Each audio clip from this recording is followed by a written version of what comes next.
حضرت مصعب بن عمیر مکہ کے امیر ترین گھرانے کے چشم و چراغ اور والدین کے بڑے ہی لاڈلے بیٹے تھے۔ آپ کے والدین کی ہر وقت یہ خواہش ہوتی تھی کہ ہمارے بیٹے سے بڑھ کر کسی کی اچھی خوشبو اور اچھا لباس نہ ہو۔ جب یہ کبھی گھوڑے پر سوار ہو کر نکلتے تو آگے پیچھے نوکروں اور خدام کی ایک جماعت ساتھ ہوتی تھی۔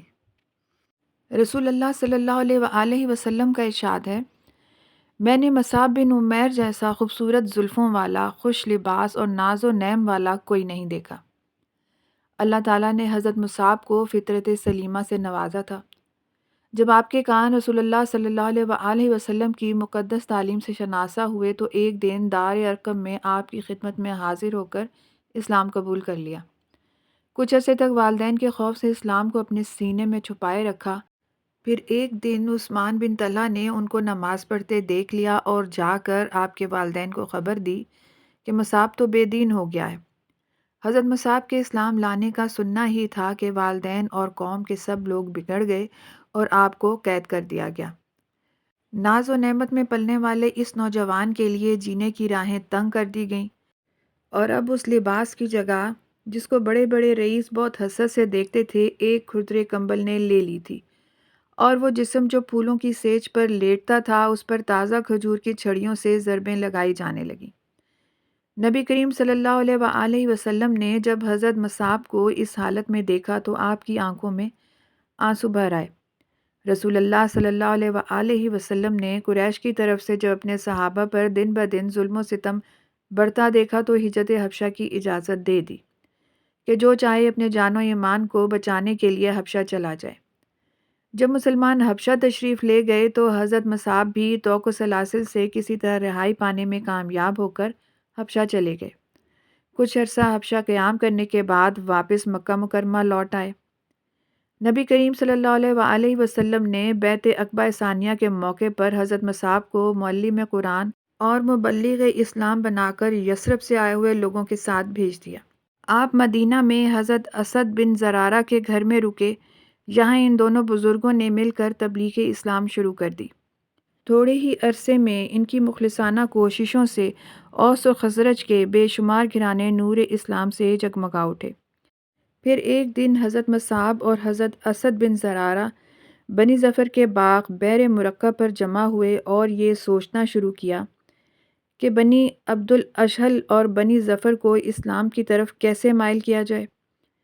حسن اتفاق یہ تھا کہ ان قبائل کے سردار حضرت سعد بن معاذ اور حضرت اسد بن حضیر کو بھی معلوم ہو گیا کہ ہمارے گھروں میں یہ تبلیغ ہو رہی ہے۔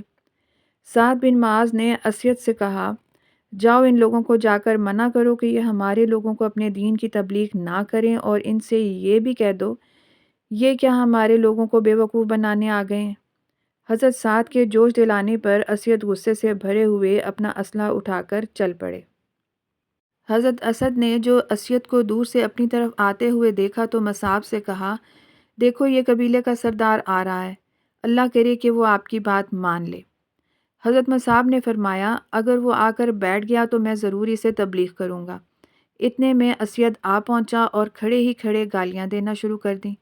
جب اسید اپنے دل کی بھڑاس نکال چکا تو حضرت مصعب رضی اللہ تعالی عنہ نے بڑی محبت سے فرمایا، بھائی آپ تشریف رکھیں، میری بات سن لیں، اگر پسند آئے تو مان لینا، اگر اچھی نہ لگے تو بڑی خوشی سے رد کر دینا۔ اسید کی قسمت بدلنے ہی والی تھی۔ اس نے کہا، بات سننے میں کیا حرج ہے، فرمائیے کیا بات ہے۔ حضرت مصعب رضی اللہ تعالی عنہ نے درد دل سے قرآن مجید کی کچھ آیات اور اسلام کی کچھ باتیں سنائیں۔ حضرت اسید نے کامل یکسوئی اور پوری توجہ سے حضرت مصعب کی گفتگو سنی۔ آخر بولے، صاحب یہ فرمائیے کہ جب کوئی تمہارے دین میں داخل ہونا چاہے تو اس کا کیا طریقہ ہے؟ آپ نے فرمایا، لباس اور بدن کی طہارت کے بعد کلمہ شہادت پڑھتے ہیں۔ حضرت اسید یہاں سے اٹھے اور نہا دھو کر کلمہ شہادت پڑھ کر مسلمان ہو گئے۔ اسلام قبول کرنے کے بعد واپس حضرت سعد کے پاس آئے اور حسن تدبیر سے حضرت سعد کو حضرت مصعب کے پاس بھیجا۔ انہوں نے بھی آتے ہی گالیاں دینا شروع کر دیں۔ حضرت مصعب نے سعد سے بھی گالیاں سنی۔ جب سعد کا گالیاں دے کر غصہ دور اور دل ٹھنڈا ہو گیا تو حضرت مصعب نے بڑی شفقت سے کہا، بھائی ذرا بیٹھ کر میری بات تو سن لو، اگر پسند آ جائے تو ٹھیک ہے، اگر نا پسند ہو تو قبول نہ کرنا۔ حضرت سعد بیٹھ گئے کہ کچھ بات سننے میں کوئی مذائقہ نہیں۔ حضرت مصعب نے اسلام کے متعلق کچھ زود اثر باتیں کیں اور دل کے ساتھ کچھ قرآن مجید کی آیات بھی سنائیں۔ حضرت مصعب کی یہ باتیں حضرت سعد کے دل پر کچھ اس طرح سے اتریں کہ حضرت سعد فوراً مسلمان ہو گئے۔ پھر یہاں سے اٹھ کر سیدھے اپنے قبیلے میں آئے اور آتے ہی پکارا، اے بنی عبد الاشل، تم لوگوں کا میرے متعلق کیا خیال ہے؟ سب نے کہا تم ہمارے سردار ہو، تمہاری رائے بہتر ہوتی ہے۔ حضرت سعد نے فرمایا، اگر یہ بات ہے تو اچھی طرح سن لو۔ آج کے بعد خواہ کوئی مرد ہو یا عورت، میں اس سے کلام کرنا حرام سمجھتا ہوں جب تک وہ اللہ اور اس کے رسول حضرت محمد مصطفیٰ صلی اللہ علیہ وآلہ وسلم پر ایمان نہ لے آئے۔ آپ کے اس اعلان کا یہ اثر ہوا کہ شام کا سورج غروب ہونے سے پہلے پہلے آپ کا سارا قبیلہ مسلمان ہو گیا۔ اس کے بعد مدینہ منورہ میں 400 اسلام پھیلنے لگا۔ حضرت مصعب رضی اللہ تعالی عنہ تمام جسمانی آسائشوں و نمائش کو بھلا کر صبح و شام اللہ کے دین کی نشر و اشاعت میں مصروف رہتے۔ ان دنوں آپ کے جسم پر ایک چھوٹا سا کمبل ہوتا تھا جسے کیکر کے کانٹوں کے ساتھ سامنے سے ٹانکے لگا لیا کرتے تھے۔ نبی کریم صلی اللہ علیہ وآلہ وسلم جب ہجرت کر کے مدینہ تشریف لائے تو مصعب ایک دن آپ کی خدمت میں اس حال میں حاضر ہوئے کہ جسم پر ایک پھٹا پرانا سا کپڑا تھا جو پوری طرح جسم کو نہ ڈھانپتا تھا۔ رسول اللہ صلی اللہ علیہ وآلہ وسلم نے حضرت مصعب کو جب اس حال میں دیکھا تو آنکھوں میں آنسو بھر آئے کہ کہاں یہ اس شہزادے کی مکہ والی پرتعیش زندگی اور کہاں یہ خستہ حالی۔ کفر اسلام کی جنگ ازل سے جاری ہے اور ابد تک جاری رہے گی۔ ان سب جنگوں میں غزوہ بدر کا مقام بہت بلند ہے کہ اس میں لڑنے والوں کو اللہ تعالیٰ نے دیکھا اور فرمایا، اب تم جو چاہو کرو، میں تم کو بخش چکا ہوں۔ اس جنگ میں رسول اللہ صلی اللہ علیہ وآلہ وسلم نے حضرت مصعب کو اپنا علم عطا کیا۔ پھر بدر کے بعد 3 ہجری کو جب معرکہ احد پیش آیا تو اس میں بھی حضرت مصعب بن عمیر رضی اللہ تعالی عنہ ہی اسلامی فوج کے علمبردار بنے، اور اسی جنگ میں آپ رضی اللہ تعالی عنہ کو ابن کمیہ کے ہاتھوں شہادت نصیب ہوئی۔ آپ شکل و صورت کے لحاظ سے کچھ نبی کریم صلی اللہ علیہ وآلہ وسلم سے ملتے جلتے تھے۔ جب ابن کمیہ نے آپ کو شہید کیا تو اس کافر نے جا کر یہ اعلان کر دیا کہ میں نے محمد صلی اللہ علیہ وآلہ وسلم کو قتل کر دیا ہے، معاذ اللہ۔ جنگ کے بعد لاشوں کی پڑتال کی گئی تو حضرت مصعب بن عمیر رضی اللہ تعالی عنہ ایک مقام پر لاشوں کے درمیان ابدی نیند سو رہے تھے۔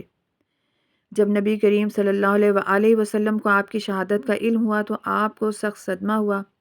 جب مکہ کے اس شہزادے کو کفن دیا جانے لگا تو یہ بڑا ہی رقت آمیز منظر تھا جسے دیکھ کر سرور عالم صلی اللہ علیہ وآلہ وسلم اور صحابہ کرام تڑپ اٹھے۔ آپ کو کفن کے لیے جو چادر میسر آئی وہ ایک چھوٹی سی پرانی چادر تھی۔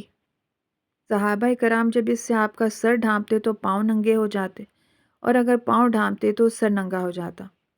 نبی کریم صلی اللہ علیہ وآلہ وسلم جو خود حضرت مصعب کو دفن کرنے میں شریک تھے فرمانے لگے، مصعب کا سر ڈھانپ دو اور پاؤں پر اسخر گھاس ڈال دو۔ اللہ اللہ، کیا شان کہ یہ راہ حق کا مسافر اسلام کا عظیم اور بے لوث مبلغ آیا تو شہزادہ تھا، منزل پر پہنچا تو پاؤں سے ننگا فردوس بری کو سدھارا۔ انا للہ و انا الیہ راجعون۔